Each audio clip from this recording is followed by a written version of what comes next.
What is up, everybody? Welcome back. We have made it halfway through the 2023/24 NFL season. Can you believe that? No, actually, I can't. It feels like the It's more flown fun by. we have, the faster it goes. Dude, it's flown by for real. It's been awesome. We've had a great year. But anyways, I'm Alex. That's Papa Blood. We are, it's in the blood down there somewhere. And we are going to try our best to keep the train rolling, try to predict every single game of the Week 9 slate. Last week, I finished stronger than I started and went 7-9. It wasn't 5-8 like the week before, so I will take it. This guy finished whopping 12-4. He's overachieved once again. And I'm not even going to get too far into our overall records, but we're both over 500. One of us by a lot, one of us by not so much. And you could probably figure out which one is which. With all that out of the way, if you want to make CBS picks with us and pick along each and every week, the link is in the description, along with all of our socials, our gaming channel, everything that you can think of, any way you want to find us outside of It's in the Blood on YouTube. It's all down in the description. And now that we've got all that out of the way, are you ready to dive into Week 9? Absolutely. I cannot believe this slate of games, and we've had all the news, the trade deadline, and now I'm ready to pick. Man, I'm going to get this out of the way before we record.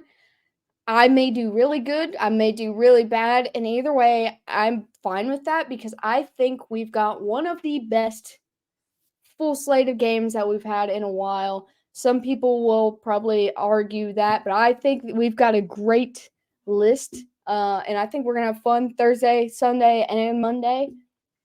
And kicking off on Thursday Night Football, we've got the Will Levis-led Tennessee Titans heading to take on the not Mitch Trubisky, the Kenny Pickett-led Pittsburgh Steelers.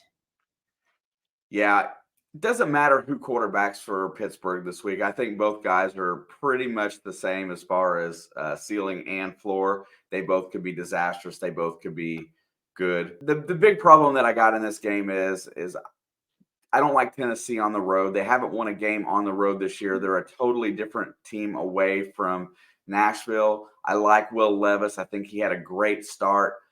Even though Minkah Fitzpatrick is hurt, I'm going to take the Pittsburgh Steelers in that defense to kind of maintain and help them win this game.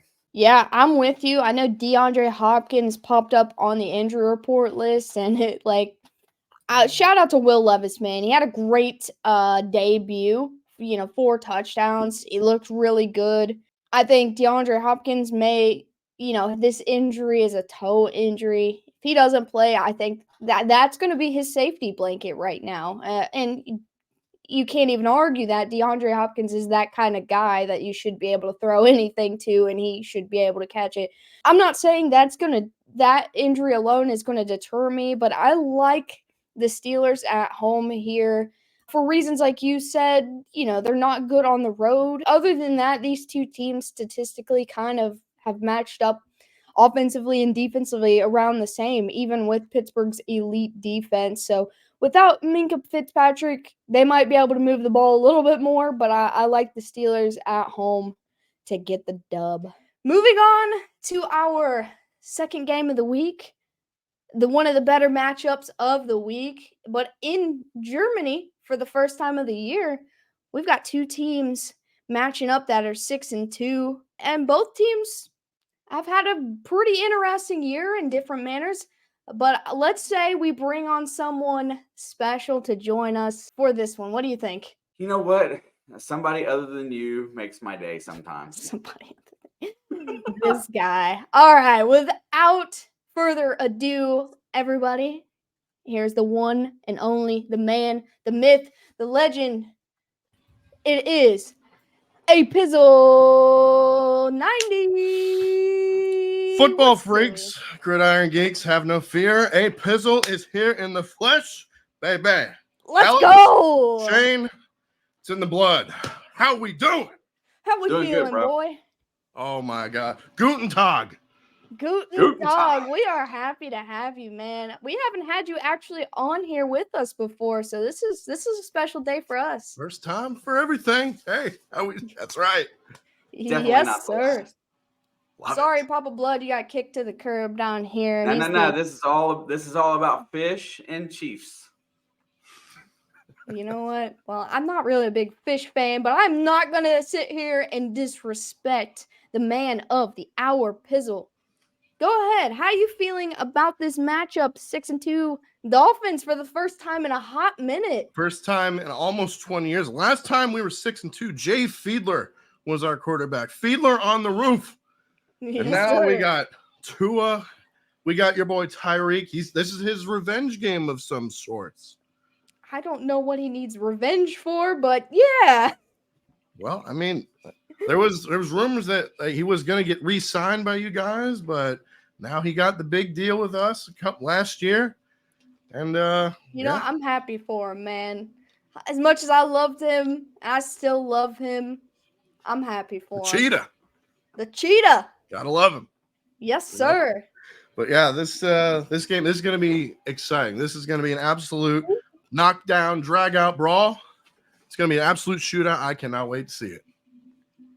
All right, Papa Blood, you want to throw anything in before we get our... I want to go last on this one. I want to hear how you guys feel the game is going to play out, and then I'll dump my prediction as the tiebreaker in the end. All right, well, I'll take the stage. We'll hand it over to Pizzle. Papa Blood can finish us out to be the smackdown in the middle. Both these teams, top of their respected divisions. I believe Miami's up there number 1 right now. First in the East. Yes, sir. Yeah, the Miami did something against Denver that the Kansas City couldn't do and put up 70 points. That was the best day of the NFL for this guy, probably that guy too. That's right. I was there. I saw it live. Dude, that's incredible, man. Live and in living color. 70 points the first time since, I believe, 66. Yes, it was in the 60s. And so, dude, you're just witnessing all the history this year. And I love that for you. Man, the Dolphins' offensive approach has been an absolute nightmare other than against Philly, which I think that game was a lot closer than the score. And people will argue that every day. But I think that game was still way closer than it was. And the Chiefs, obviously, rough outing last week against the Denver Broncos. Couldn't put up a touchdown. And our receivers couldn't catch the flu Patrick Mahomes had. We're due for some sort of bounce back. I don't know how either of these teams play in Germany because I don't think I've ever watched either of these teams play in Germany. I'm happy you're having a good year, man. Win, lose, or draw, you're having the best year. Win, lose, or tie, fins up till I die. Yes, sir. Obviously, I'm going to take the Chiefs here to hopefully bounce back, but I will not be afraid to admit I am a little bit scared of our offensive approach to this game. I'm not worried about our defense. Obviously, you guys are going to score points on us. They're going to give us a chance at least. It's just, will Patrick Mahomes get over the flu and will our receivers? I hope so. I'm here for it. I'm gonna support them either way. There's gonna be no Taylor Swift in that game, so if Miami There's beats not? us, I'm assuming not. She goes on tour this week, so. So you're saying there's a chance? So you're saying there's a chance. There's a chance for both of us to win, but I'm gonna take my guys in red and gold until the end. Pizzle, you've got the floor. Well, Chiefs are coming off the tough loss to Denver. Their defense didn't allow a single touchdown. Offense didn't score a touchdown. You know, we impressed in beating the Patriots last week. Well, that's a given because 3 things guaranteed in life: death, taxes, and the Patriots losing in South Florida. But, however, they have not beaten a team with a winning record yet. You look at You look at the teams we've beaten. We've beaten the Giants. They've been pretty trash this year. Beaten the Panthers. They got their first one last week. Beat the Patriots twice. That's a given. That's a given again. Broncos, 70. And I think I'm missing one. Chargers. Chargers, yes, of course. Battle of mid, of course. That game was This is our big chance.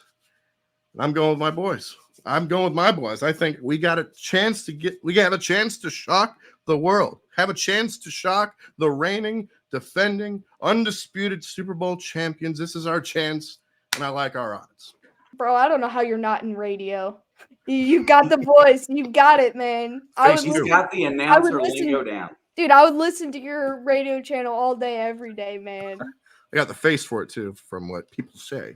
Dude, you could sell me some dirty shoelaces. Like, you just got that. Like, you could sell anything. There's more. Yes, sir. To the Pizzle Podcast. Papa Blood. Yo.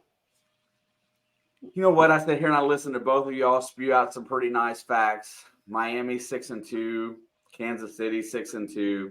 Miami's averaging 33 points a game. Kansas City's defense is giving up 16 points a game. There's where the collide is going to happen if it happens anywhere. I'm convinced that Miami will be able to score. I'm convinced that Kansas City will be able to defend. But, you know, when you get into these possible AFC championship type games, when you get into these playoff ramification games, I always go back to the team and how they play against good teams. And right now, Miami hasn't proven themselves against a good team. I think they've got everything they need to win this game, but I'm going to take the Chiefs to bounce back in Germany just because Miami hasn't played well against good teams. And that's the only thing I have. Pizzle stole my thunder. That's fair. But also, Pizzle blessed us with his appearance today, and I hate doing it in front of him. I'm sure I didn't think you'd be on my team here. That's why I let you go last, to be like which side you're gonna take. And I did not see that coming, honestly. It's gonna be tight. I'm hoping this is game of the week. Oh, it will be. So by the time we get to Sunday Night Football and the Bills and the Bengals are playing, people are still talking about the Chiefs and Dolphins. That's exactly what's going to happen. Bizzle, you got anything? I cannot wait to see this. I am going to be calling this game on my channel at 9:30 a.m. I'm going to be up at the butt crack of dawn calling this game right from the beginning to the end. So yes, sir. Everybody watching this video right now, be sure to check out Pizzle 90, the other Alex in the house. I'll have the link to his channel in our description so you can find him. He'll be, like he said, he'll be there bright and early, 9:30 in the morning, watching Kegs and Eggs. Kegs and Eggs, baby. Yes, sir. Pizzle, once again, we appreciate the heck out of you being in here with us today. And if your Dolphins win, I'll shake your hand, man. Either way, win or lose, I appreciate you. There's no bad blood. And yeah, that was a Taylor Swift pun. Oh, gotcha. I didn't know that, but I got no bad blood, Pizzle. You're my boy. It's in the blood, loves you. The blood fam, we love you. We appreciate. Well, you're filling that blank space. I'll write your name. Hey, here we go. But if we do lose to you guys, don't worry. I'll shake it off. Yep, same. You're the best. Thank you so much, Pizzle. Let's go. Moving on to our next game, we've got the Arizona Cardinals without Josh Dobbs, but no named starter yet for the Cardinals. 1-7, heading to Cleveland to take on the 4-3 Browns. And I don't even know who's going to be their quarterback yet, but I know Deshaun Watson is practicing. Yeah, it's amazing. We got a game where we do not have a starting quarterback announced for either team. So if it is in Arizona, it could either be the rookie Clayton Tune or it could be Kyler Murray. I think it's going to be the rookie. Just my opinion by the way it's going. And I think it's probably going to be PJ Walker again. But however, the only thing that stands out in this game is Cleveland's defense, which has absolutely been annihilating just about everybody they played. They held San Fran under 20 points. Arizona's 0-4 on the road. They've got almost the lowest power ranking with no certainty at quarterback. Josh Dobbs stabilized that offense a little bit. even with Kyler Murray, it's going to be a learning experience. Give me the Browns. Yeah, I mean, I agree with everything you're saying. The only thing I will add to that to further why I'm going to also pick the Browns is they're 0-4 away, but Cleveland is 3-1 at home this year. I don't have much else to say other than, you pretty much summed it up pretty well for me.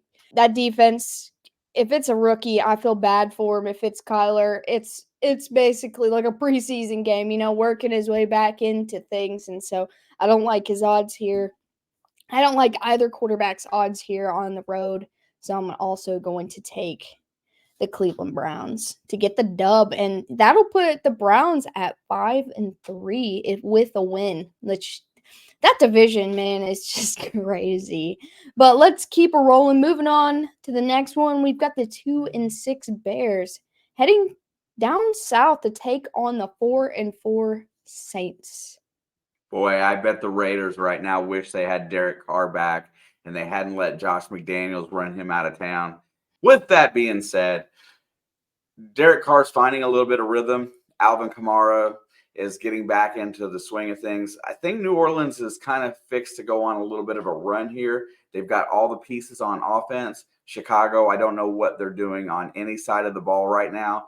I think they're still in complete rebuild mode. They did get 1-8 on the road. The Saints haven't played much better at home. I just think there's a little more firepower there. Give me New Orleans at home. Did you say 1-8 on the road? 1-3 on the road. I'm pretty sure you said 1-8 twice. Well, they'll be 1-8 on the road if they play 9 road games. No, I'm with you here. These two teams offensively have produced similar stats, even though I think the Saints should have more at this point in time. But, whatever's going wrong there, whatever. But the thing that separates these two teams is defensively. The Bears are giving up almost 30 points a game, where the Saints are giving up less than 20. I think that's enough for me to say that this may be a defensive battle game. The offenses can't get anything going, but I think I like the Saints at home to capitalize on their home team energy, despite the injuries that both of these teams are dealing with. I just like the hometown advantage here, So give me the Saints. It may be a close one. It may be an ugly one. The Saints with a win will be above 500. And on to the next game. We have got the LA Rams sitting at 3-5, heading to Green Bay to take on the 2-5 Packers. To me, very evenly matched game. Honestly, I see a lot of similarities in both of these teams. Green Bay has not performed. Jordan Love is still in a learning process. They have not played well at home. Aaron Jones is on the injury report with a hamstring. So is Jair Alexander. I think they're going to play. There's a lot of things about this game that really scare me about picking the home team. I think even though Matthew Stafford's on the road, I think I'm going to go with the Rams and Cooper Kupp to continue playing fairly well on the road. They're not going to beat a lot of teams. I think they're going to beat this team. Yeah, the Packers' home record and road record are not nearly identical. I don't think it really matters where they're playing. They've played fairly inconsistent, I guess, is the best word to say it, because we've seen flashes of greatness from this Packers offense, and the defense has been holding their own. I think the lack of offense is why you could turn your head at this defense anyway. And this Rams team, they have been playing like they were the year they went to the Super Bowl, right? Like they should go out and just dominate, but then, the next game they would just crap the bed, and they are inconsistent in meaning they can't play a full game every game, where Green Bay is like, they're playing 1 to 2 quarters of a game. They're not playing 4 quarters, and that's the difference between these two teams. So really, this comes down to which team. No, let me go back. This comes down to which Rams team comes to town. This could be a dominant, ugly game for Green Bay, or this could be 10-13 until the very end type of game. I am going to take the home team here. I just feel like this is like a make or break point. The GM for the Packers came out and said today or yesterday that they don't know if Jordan Love's a long-term solution. He's a young guy. That's the kind of pressure that's going to start sitting on his shoulders. I think it's make or break for him, and this is me giving him the chance. He's not going to get very many more from me, but this is me giving him the chance to prove the GM wrong and that he can be a leader of this team. I don't see this being a very pretty game, but I think it could be a fun game to watch if you're not a Rams or Packers fan. But I'm going to take the Packers at home as Jordan Love's probably last chance before it's a full-on sinking ship in Green Bay. On to our next game. We have got the battle of backup quarterbacks. We've got the 4-4 coming off a 3-win streak Minnesota Vikings heading to Atlanta to take on another 4-4 team. But the difference is no Kirk Cousins. Shout out to him, dude. He was having a great year. He did have surgery today. He was a success, so I wish that guy all the best. I've gained a lot of respect from Mr. Kirk Cousins in the last year. But we're going to get to see rookie Jaron Hall, I believe is his name, is going to be their starter. I know they just acquired Josh Dobbs, but they already made the announcement, which kind of makes sense. That guy's already been in the building. Give Dobbs some time to learn the playbook and whatnot. And then on the other side, we've got Arthur Smith making the announcement that we're going to get the GOAT, the man himself, Taylor Heineke, starting as QB1 in this game. Whatever reason Arthur Smith decided to throw out that he's going to bench what's his face. Who cares? That he doesn't know what's going on over there. But either way, I'm gonna just make this quick and let you dive into yours. But obviously, Atlanta's going to be favored here with the loss of Cousins and the fact that they've played their best football at home. But the weird thing about this situation is Minnesota's played their best football on the road this year. And so, either way, I'm going to take the Falcons. But I feel weird about this one. This one feels like a coin flip type game, the battle of backup QBs. And teams play bad against quarterbacks they've never seen before. So if the Vikings squeak one out, I would not be surprised here. Yeah, the Vikings have really all the components except now the quarterback. Their defense has been playing better. Brian Flores has got that defense firing a little bit. Complementary football has been played in Minnesota. Unfortunately, this week I don't think this rookie quarterback is going to come in. I don't think the playbook is going to allow them to get ahead of this Falcon defense, which is pretty good itself. You know what? It's just, and I think Taylor Heineke, although, trying to get a young quarterback in and get started, I think he's the better start option right now. And I think he'll put a few more points on the board for the Falcons just out of his experience. He's got enough experience in this league to be a starter. I like the Falcons at home. I had a feeling you were going to ride with the Falcons with or without Kirk Cousins, but I feel like this one made it a little bit easier for you. If Kirk Cousins was there, the way they played recently, I was really leaning toward the Vikings, honestly. No, I don't blame you one bit. Moving on to our next one, we've got a great matchup here, a battle of the birds. We've got the 5-2 Seahawks heading to Baltimore to take on the 6-2 Baltimore Ravens. What do you think? Oh, wow. Both teams are fairly hot in the last 5, both 4-1. Both play well at home and on the road. Both are a top 10 power ranked teams. I think this is kind of a battle of the birds, of heavyweights right now. I will say it. Because I think although Seattle now is leading the West, I feel like they've done more than enough to secure themselves in the top 3 or 4 in the NFC. Now you get to Baltimore and you play on the road. The Dirty Birds just annihilated the Detroit Lions, whom you had a very comparable game with. I really feel like Seattle's going to have trouble with Lamar Jackson. I think he's going to be a big problem for that defense.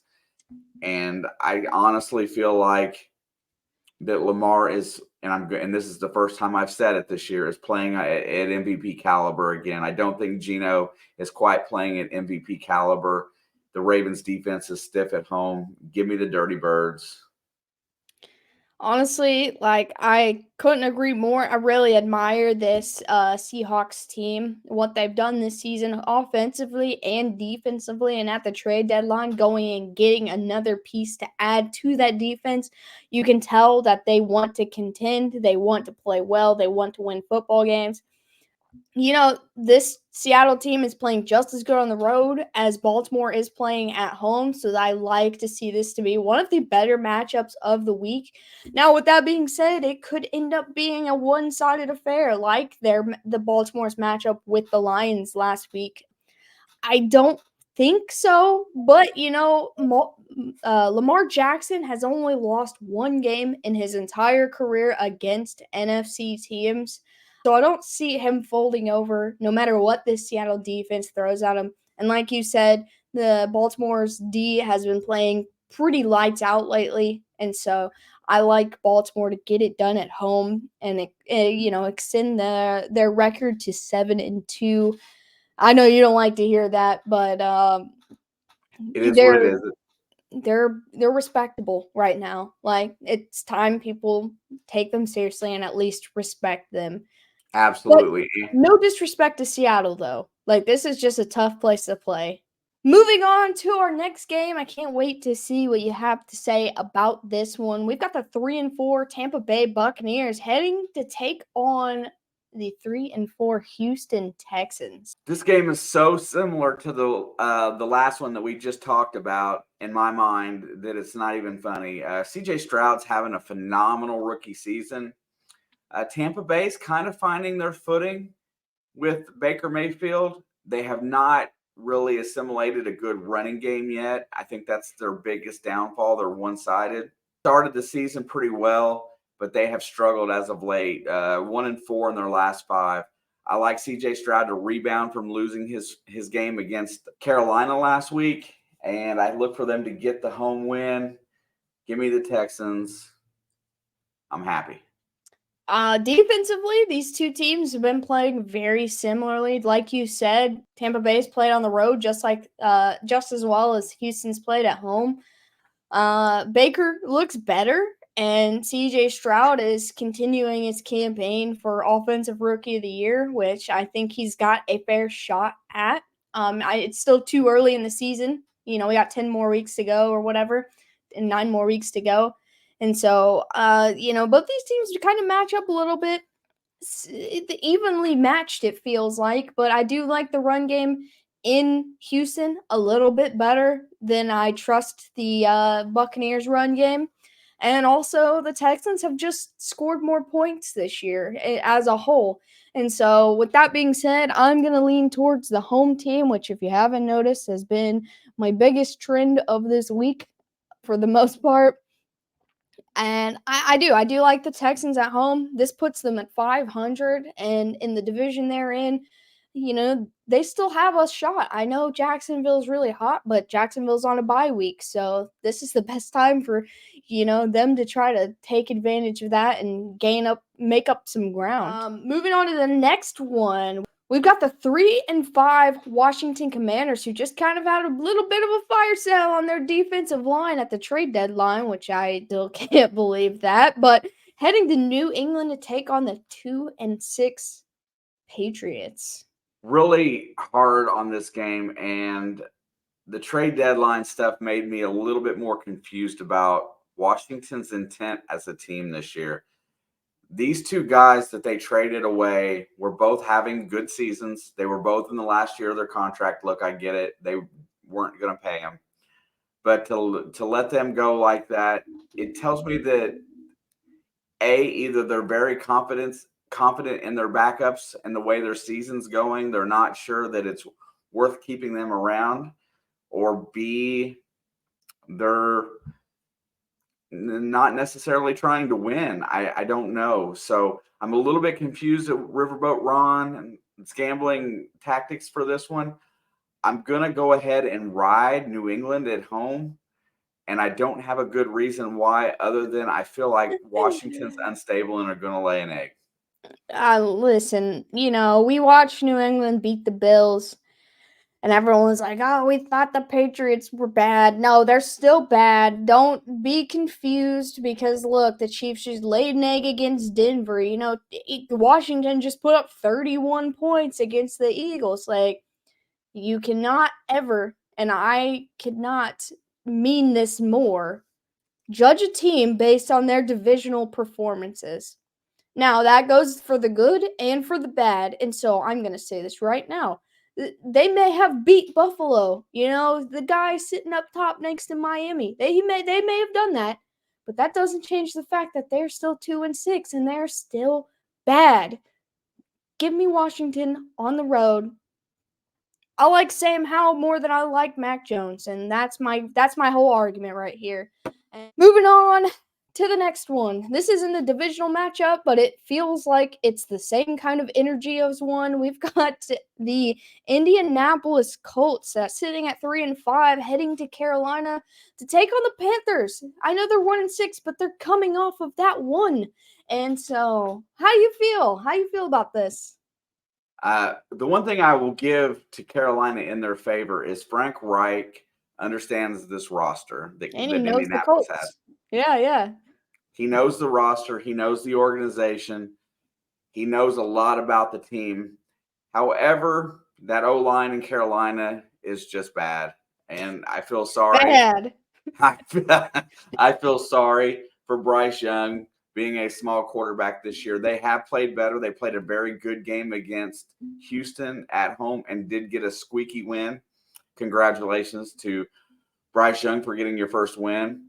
Gardner Minshew. That's a good win. That was a good win. Houston has been respectable this year. That was a very good win. Gardner Minshew has been turnover prone. So I look at this one here. It's very similar offenses. Indianapolis is putting up more points. But where I finally come to my conclusion that Indianapolis is the better team and going to get the W here today is Jonathan Taylor's getting acclimated. Their 1-2 punch at the running game is phenomenal. Their defense is good enough to slow down the rookie with that bad offensive line that doesn't have a lot of help around him yet. Give me the Colts on the road. Happily take them. This is one of them picks that I knew we were going to defer on. And this pick was going to be a lot easier for me to make if the Colts had won last week, but they didn't. I was pretty confident in them playing against the Saints last week. And honestly, I was fairly confident against the Browns. And you can chalk that up to whatever you want, but either way, at the end of the day, 2 weeks later, that's still a loss on their record, so there's no reason in going back and arguing about it. They still lost. They lost against the Saints. Now, this is a game where, in my gut, I full-heartedly believe that the Colts should win it, and that's exactly why I'm taking the Panthers at home, because every time I've picked them to win, they've lost, and every time I've picked them to lose, they have won, and so I don't trust them. The Panthers got a little bit of momentum, and Frank Reich knows this. That's the last team he was with before, coming to Carolina. I think that gives him a weird edge somehow. This is the NFL. It's any given Sunday. No, this is not me joining the Panthers bandwagon. They're still bad.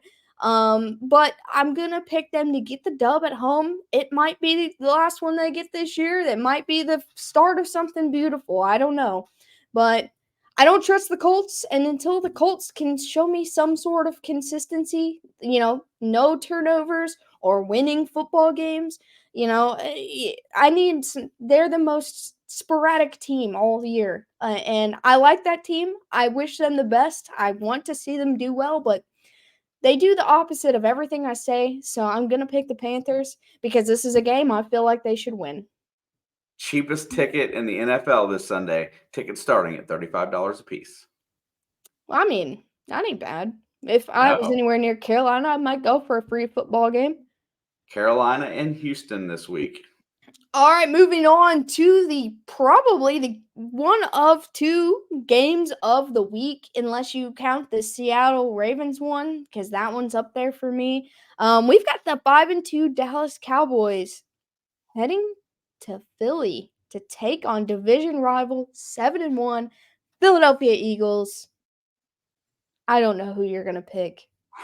Wow, I do have a few things to say. So Dallas is putting up decent numbers on offense. They're playing great defense, even though they've got Trayvon Diggs is hurt. There's a lot of things about Dallas that really make me like them. Philadelphia's been a little bit more erratic. Although they are 7-1, they played some games that shouldn't have been nail biters. Their defense hasn't been as good as it was last year. Hard to believe on that one. However, Dallas just dropped the biggest bomb on the Rams that you ever saw. They played out of their minds last week, and I really look forward to a letdown this week in Philadelphia, who is 3-0 at home, and they are the number one ranked team in the NFL right now. And I believe there's a reason for that. A.J. Brown is already broken NFL record for over 125 yards per game for the last 6. I love this Eagles team at home.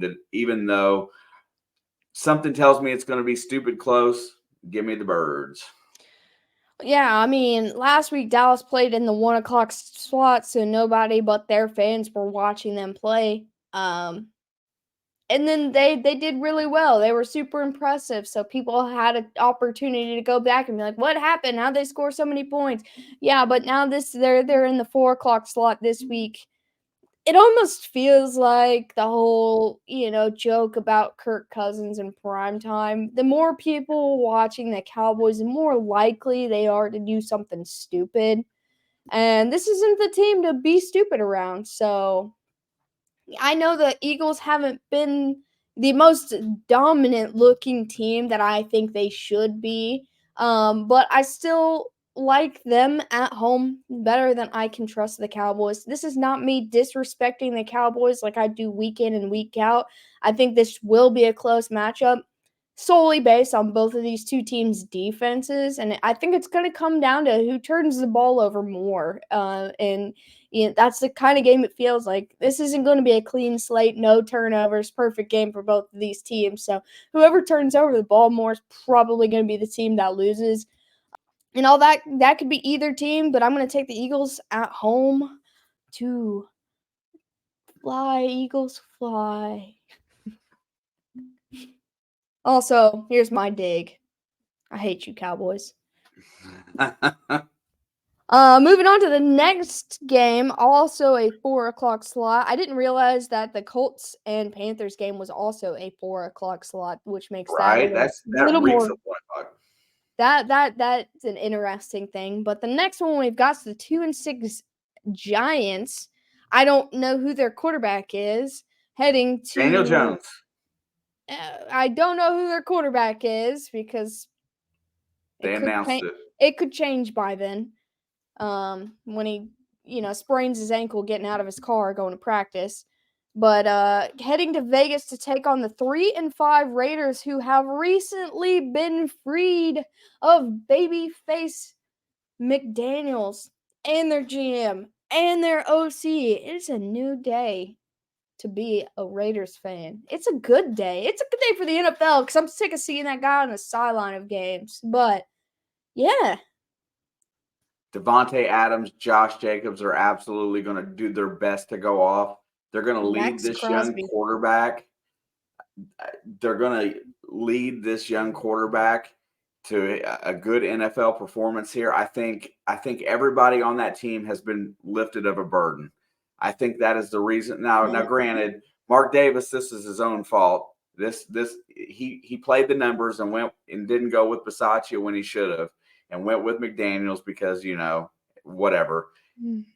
This team has had a cloud over it ever since McDaniels got there. And now this cloud has been lifted. I think you're going to see more of a locker room coming together. They're going to play a lot like the Derek Carr-led Rich Bisaccia Raiders. When you brought this up earlier, I couldn't have agreed more. There is more firepower on this Raiders team. no matter who the quarterback is, and playing at home against a Giants team that just doesn't look good at all. Something's wrong. There's a lot of things that I don't like. Darren Waller's out with a hamstring, by the way. Saquon Barkley is on the injury report for an ankle. They don't have Daniel Jones on the injury report, but he's a walking concussion too. So give me the Raiders at home for no reason other than they're going to put up a fight. I just feel like, I told you earlier today, this felt like the Rich Bisaccia era again. The only difference is Derek Carr's not there. But I feel like as much as I don't personally want to see it, part of me does. I want to see them just keep winning. I don't want to have to deal with them, man. As a Chiefs fan, that's the last thing I want to have to deal with. But just something is brewing inside of me, telling me that I feel like they're gonna go on a hot streak. That all the pieces are still there. They didn't fire away at the trade deadline. Instead, they cleaned house in the front office, which might end up working out even better. I've been telling you guys for weeks. I think he's the problem. And now we're going to find out if he's the problem. It's going to be different seeing Aiden O'Connell, this new interim head coach, immediately benches Jimmy Garoppolo. We'll see if that lasts. Maybe he's playing it as a, hey, check yourself, kind of thing. And then next week we'll see Jimmy back in the lineup. We'll see. We'll see what happens. Right now, I think the Raiders are in a new life. They're happy. And there's no way they lose this game. In my opinion. Sorry, Giants fans. It's nothing to do with you. It's everything to do with they're free now. Yeah, give me the Raiders. Moving on to Sunday Night Football. We have the matchup of the year. The game that, we didn't get to see in the regular season last year due to unfortunate circumstances. But stakes are high now, and they're back. This is a playoff rematch. Buffalo got embarrassed last time facing the Bengals in Buffalo. But we've got the 5-3 Bills taking on the 4-3 Bengals, coming off a massive win against the 49ers. You want me to go first so I'll let you have your spotlight moment? We've got, like I said, 5-3, 4-3. Seems fairly evenly matched in terms of records. The only difference is the Bengals like to start the worst possible way they could ever start every year and then dig themselves back, which that's exactly what they have done. They have dug themselves out of a hole. They're healthy. They look great against the 49ers. They look great against a defense that hasn't made very many people look good. And so that is a huge win. That's a huge momentum boost. And Buffalo, they just lost to the Patriots. Now, what did I say earlier? You cannot judge a team based off a divisional opponent's performance. The Patriots are bad. Yes, Buffalo lost. But if the Patriots were in another division and that bad, they probably wouldn't have lost, right? And so let's just get that out of the way. There's a lot of things. The Bengals are 4-1 in their last 5, where the Bills are 3-2 in their last 5. The Bills have not played good on the road. The Bengals have played better at home than on the road, but they have won games on the road as well. So the Bengals are the hardest team to balance out right there because they're kind of just that's who they are, and we're all aware. Offensively, Buffalo has been thriving. Defensively, Buffalo has continued to get better. They just got the new addition of the corner from Green Bay. I know he is practicing. I'm sure he's going to play against Cincinnati. Yeah, the only thing that is a little worrisome for Buffalo is Josh Allen did show up on the injury report list with a shoulder injury. And so we'll see. Joe Mixon also and Trey Hendrickson. There's a lot of guys on this, key names on this injury report for both teams. I'm going to get a lot of heat for this. I am willing to take it, although I hope that I am wrong. I am going to take Buffalo. Every time Buffalo's gotten smacked in the mouth, they bounce back twice as hard. Man, I'm still kind of lost. You take the Bengals on the road in San Fran, and then you take Buffalo on the road in Cincinnati right after. The biggest fear is probably what you mentioned without mentioning is that the possibility of a letdown after a huge win. That is always, always, always on the plate. Josh Allen and Joe Burrow, they're both playing very similarly, style of football. Thank goodness that Joe Burrow's getting healthier and able to showcase his talent. Everything is trending in the direction for Cincinnati to keep improving. That is why I know my counterpart here she's looking at it from that light, and she sees Buffalo needing a win and also needing revenge. I don't have a choice in this matter. I still think that Cincinnati's defense is still improving. They're getting better every single week. They did not go out and make a trade deadline splash. However, they did bring up the tight end off their practice squad. They feel that he gives them a little bit better playing at that position. The injuries that the Bengals are suffering, Hendrickson's foot and Joe Mixon's chest, are not going to keep them out. The other guys have been on there and playing with them, including Orlando Brown's groin. Josh Allen's shoulder is manageable. I wonder if it's a similar thing than what he dealt with last year. I am going to take the Bengals at home on Sunday Night Football because I will not pick against them. And I think this might be the best game of the week. This has got to be the best matchup of the week other than the Eagles and Cowboys. And listen, I can make a great argument for both of these teams, but something in my gut just feels weird about it. And listen, I'm not judging their performance based on how they performed in San Francisco.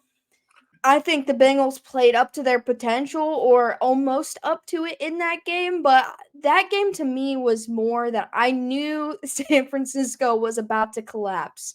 And Cincinnati just did what all great football teams do and took advantage of that. And moving on to our final game of the weekend is Monday Night Football, and we have the Chargers, who bit on a slump, got a win last week, 3-4, heading to New York to take on the GOAT. And yeah, Zach Wilson. And you know what? I'm just going to go ahead and get it out because I do want to hear whatever you have to say.